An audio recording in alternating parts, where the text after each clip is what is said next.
My name is Marvin. My call sign's AB4MM. I am the Northwest Georgia District D-Star team leader for D-Star and D-Rats. And we're going to talk today about the Icom ID-880H. We're hoping to produce a series of videos based on the most popular D-Star radios in order to help people learn how to use those radios effectively if we ever have an emergency situation. D-Star is a very powerful mode when used in an MCOM situation. We learned that during Hurricane Matthew. We've learned that through several disasters across the country. D-Star has really stepped up and it's been a valuable resource. So let's talk about one of the most popular radios right now, the Icom ID-880H. The reason it's so popular is it was discontinued and the prices dropped to an unbelievable level at $249 on what used to be a $500 radio. However, the 880 has its challenges. It is not the touchscreen interface like the ID-51 and the ID-5100. So people are buying a lot of these radios and then finding themselves frustrated when trying to get them set up to use D-Star, to use D-Rats, even to use a reflector. So first, let's talk about a fix that many people may need to do with their radios to be heard across the reflectors. Remember, reflectors are like chat rooms that let you talk to other users across the state, across the country, or across the world. We're going to check to make sure that our 880 is set up to use the reflector. The first thing we need to do is make sure that our radio is in the DR mode. If you look at the 880 here, you see right above my name here, you see the term MR. You see the letters MR. I hope the camera shows that. That means we are not in the DR mode. That means we are in the memory channel mode. We need to be in the DR mode to make sure we are in the right place. So we're going to hit the DR button right here. It is the third button over from the left. Let me make sure I do this without knocking the radio out of the video. We now see, if we look here, the radio is now in the DR mode because the MR has changed to DR. That means digital radio mode. To make sure the radio will go out across the gateway, what we're going to do is we're going to change a setting, and it's not in the manual. It can be very difficult to find. I had to search for a few hours on the internet to find it. What we're going to do is we're going to hold the DR button for 1 second.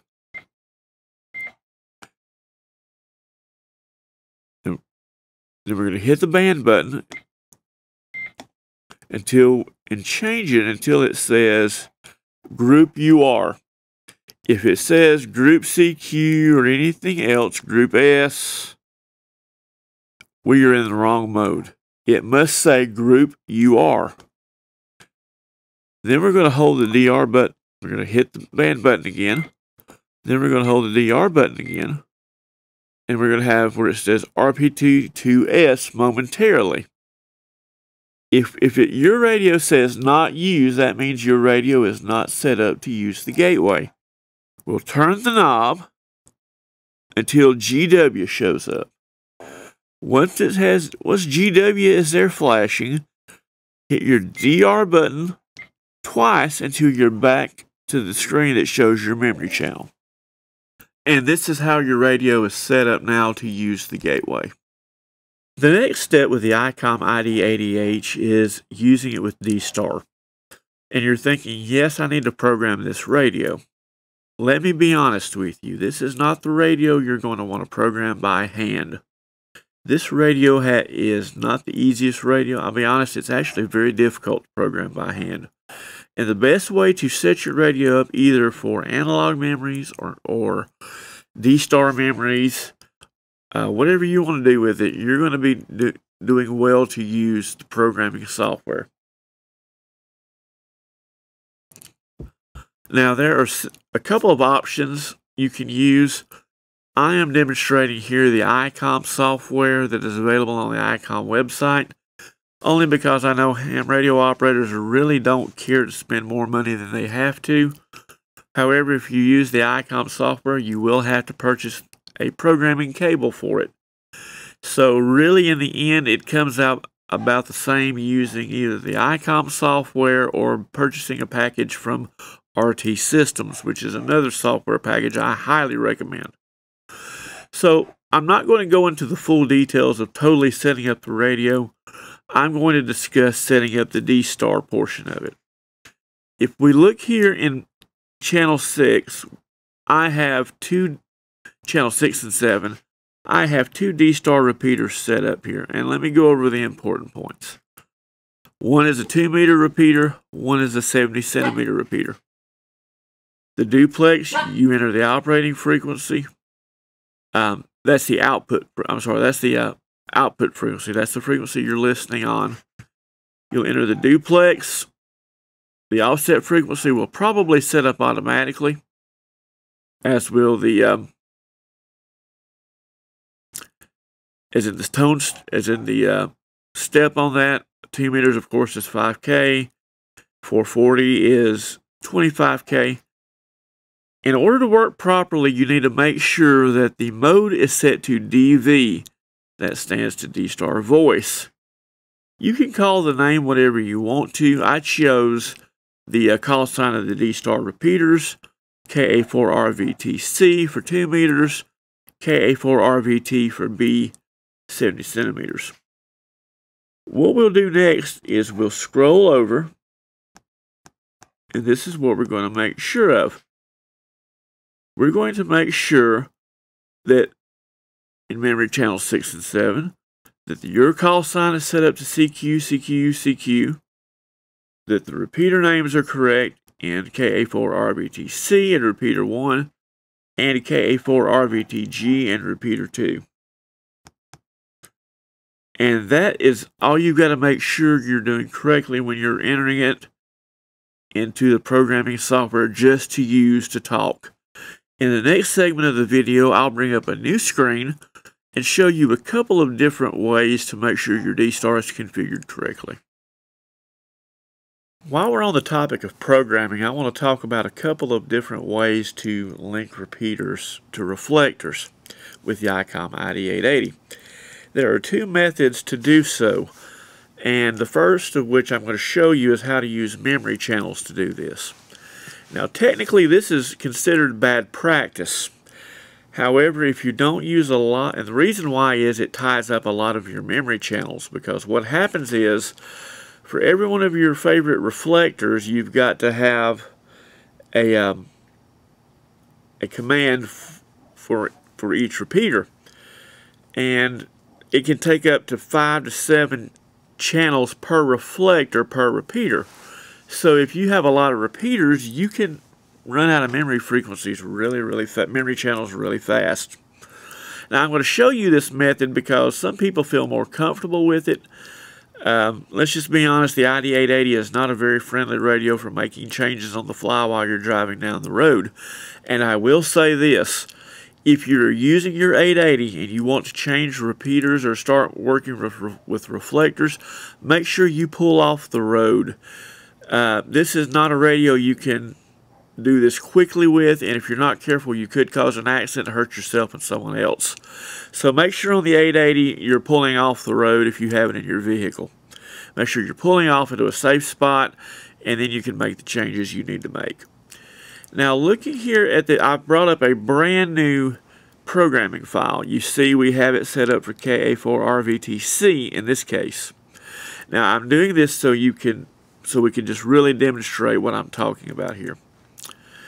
You look over here, I've got the frequency KA4RVT 145.330 with a negative duplex of 0.6. It's in the DV mode, which enables the D-Star call signs.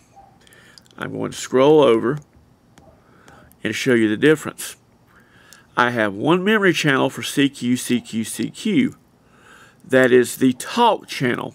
Now, I would probably change these names to reflect what each channel is doing, but really, that's up to you how you name it. I've just got that really there as filler at this point. The first is the CQ, CQ, CQ. Everything else stays the same. The KA4RVT space C, the KA4RVT space G in the repeater columns. But the CQ, CQ, CQ is your talk channel. Now you go to the next channel, and you see I have that letter I by itself, but it's looks kind of funny. What I have to do with the programming software is I have to insert the 7 spaces before the letter I.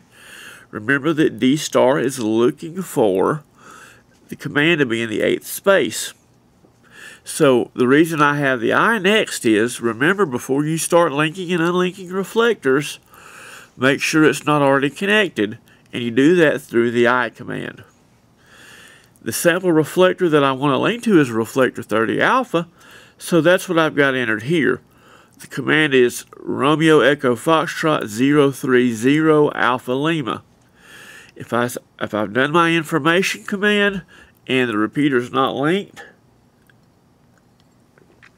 excuse me, I am then able to use the reflector 30 alpha command.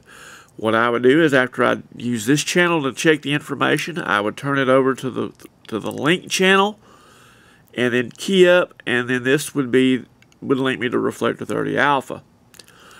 The next 2 commands are just like the information command. There's 7 spaces in the letter U for unlink, and then 7 spaces in the letter E for the echo test if you want to see how you're getting into the repeater. In order to use these, again, you just turn the big dial, and you change between the channels based on which command you wish to issue. But you see, just for this one reflector for KA4RVT, I have taken up 5 memory channels to do this. This may be simpler for you, but this is really not good practice. That's why I recommend the next method, which is coming right up. We have covered how to set the radio up to use the reflector linking and in the programming software, and hopefully you've sent that to your radio and you've got it configured the way you want it. Let me show you now how that looks on the radio. Now, if you chose to use memory channels rather than the DR mode, let me show you what that's going to look like. I've got a memory channel here that I've only used one memory channel from our previous segment. Remember, I programmed the linking commands into the URCall field. So let me show you how you access that on the radio. Now, make sure you're pulled over and you're not trying to do this driving down the road, because you will get someone killed, or you'll get yourself killed, because it's about as bad as operating a cell phone or trying to text while driving. But right now you can tell I'm in the memory mode. MR is showing. I have a D-star repeater program that you can see that because the mode here is DVA. When I go to make the change, what I'm going to do is I'm going to hold you see here, there's a line of alternate menu choices below the buttons. You see the selection here that says UR. That means if I hold the DR button down, I am now in my URCall menu. I rotate to this one I want, and I'm going to show you reflector 30 alpha. I press the band menu, it's selected, hit the DR menu again.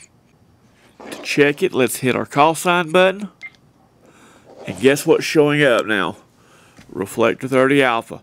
When I key up, that's the command that's going to be sent. To change that back, again, after you're done linking, please remember you've got to go back to the CQ to talk. It's just as simple. Hold that DR button down and then dial back to your right until you see the CQ.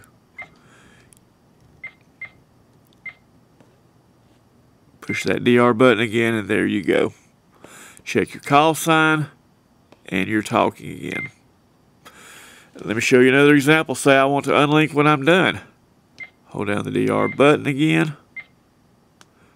I've got the U command right there. Hit the DR button. Check my call sign. The UR goes away and it shows the U in the 8th position. We're done with that. Hit the call sign button again to get back out. Key up. When you key up,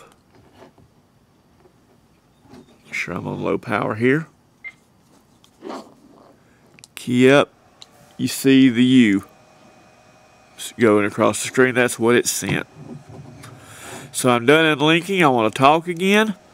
Hold the DR button down until it beeps. Change that back to CQ. Hit the DR button again. We're ready to go. It's real simple, but again, you don't want to change this going down the road. Now let me make a note here and show you this. If you hold that DR button down, and you can go through your whole list of call signs. You make the selection, you hit the DR button. Then you transmit. Again, we're showing reflector 30 Bravo here. Hold the call sign, tap the call sign to get out of it.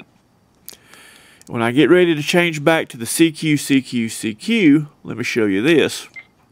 Hold that DR button down. You notice it automatically takes you back on your turn to the CQ. Now if you really want to change it, you can, but it kind of locks you into that CQ.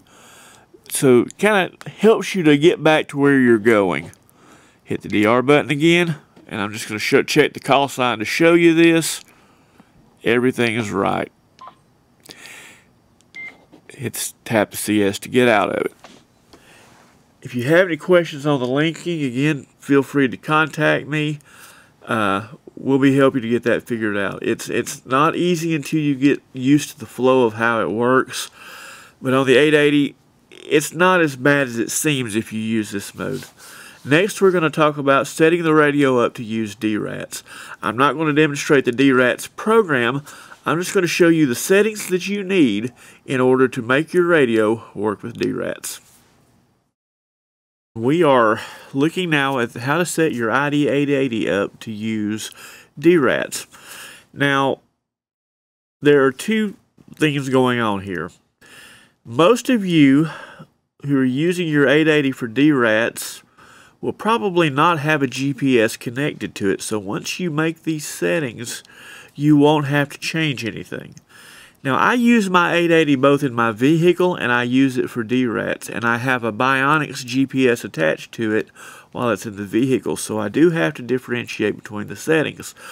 But the basic rule of thumb here is if you're using your GPS, the DRATs won't work. So you've got to make sure when you're using DRATs with your 880, you've got your GPS settings turned off. And what I'm going to walk you through here is how to set your radio up to use DRATs. Now, if you would like to do a video later, showing you how to set the GPS up in the 880, I'll be happy to do that. Just leave a remark in the comments and we'll be happy to make that video for you at a later date. But right now, since most of our Aries group is focusing on DRATs, that's the video that we're making our priority. So what we're going to do is there are about 5 settings you have to change in the radio menus, and they can be buried a little bit. The overall thing is you need to make sure, the biggest thing is that the GPS is turned off, that the data transmit on the radio is set to automatic, and that you're running 9600 baud. Because the GPS requires 4800 baud, but most of the COM ports on the computer are using 9600 or faster. So let's go to the 880. The first thing we're going to do is we're going to select our menu button right here, which brings us to a series of menus. So we're going to go over here to DV set. Now DV set is important because there's a lot of digital stuff in here that you can change, a lot of digital settings. I'm going to select the button that's, I can either hit the big button or I can hit this button here with the arrow pointing down. I prefer the big button because I have butterfingers. I'm going to scroll over. Now if I'm in the default setting, let me go back here. I'm going to hit DV set. When I go to the default place, you'll see reply. Scroll over to the right by turning the knob until you see DATA-TX. That means data transmit. Now the setting over here in the smaller letters tells you what the setting is. We need to make sure that it's set to auto. I'm sorry, I'm getting ahead of you. To make sure it is set to auto, you push the big button again, and you have another setting.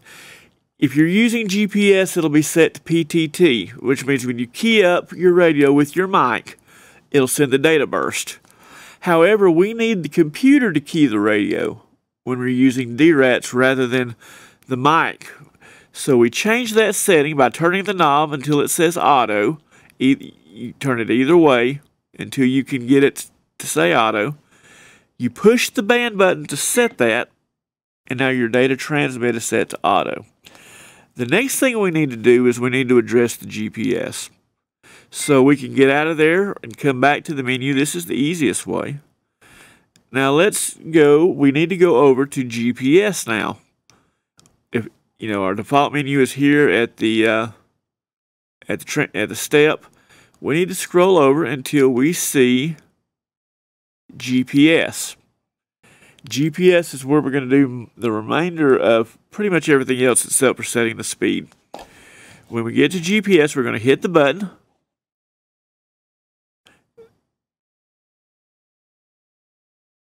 Then we're going to go over here, to GPS transmit. Now I use a GPS here, so I have to make a change because it's showing DVA. I don't want it transmitting GPS coordinates. I want to use DRATs. So I'm going to push my button, and I'm going to change that until it says off. That's turning off the GPS. I'm going to hit the button. Now I need to find the GPS auto transmit, which should be in the same menu.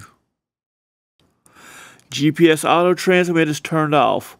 Now, believe it or not, that has to be off even if you're not using the GPS. They both have to read off for DRATs to work. Now I'm going to go back to my main menu to adjust the speed on the GPS. Not on the GPS, but on the data port. Right now I've got the 880 probably set to 4800 baud because the GPS data comes in at 4800 baud. But since we're doing DRATs, it's going to be coming in at 9600. We're going to go here to our menu button. We're going to turn around until it says set. Then we're going to choose function. There are several options here, but function is the one you want, FUNC. Then we're going to scroll around until we see speed, SPEED. And by having speed set there, you see right now it's showing 48, and that means 4800 baud because I've used the GPS. I need to change that for DRATs to 9600, so I push the button and I scroll over until it says 9600 baud. Push that in. Now it's showing that the setting has been changed, and we have successfully configured our radio for DRATs. And I'll show you real quick. I'll pull DRATs up. You won't see my screen. And let me see which COM port I'm on. That'll take me just a moment. Right now I've got DRATs connected to the radio, and I'm just going to I'm using a dummy load. So we're going to ping all stations. And you see the radio just keyed up with the settings that we set. Our radio is now successfully configured to use DRATs.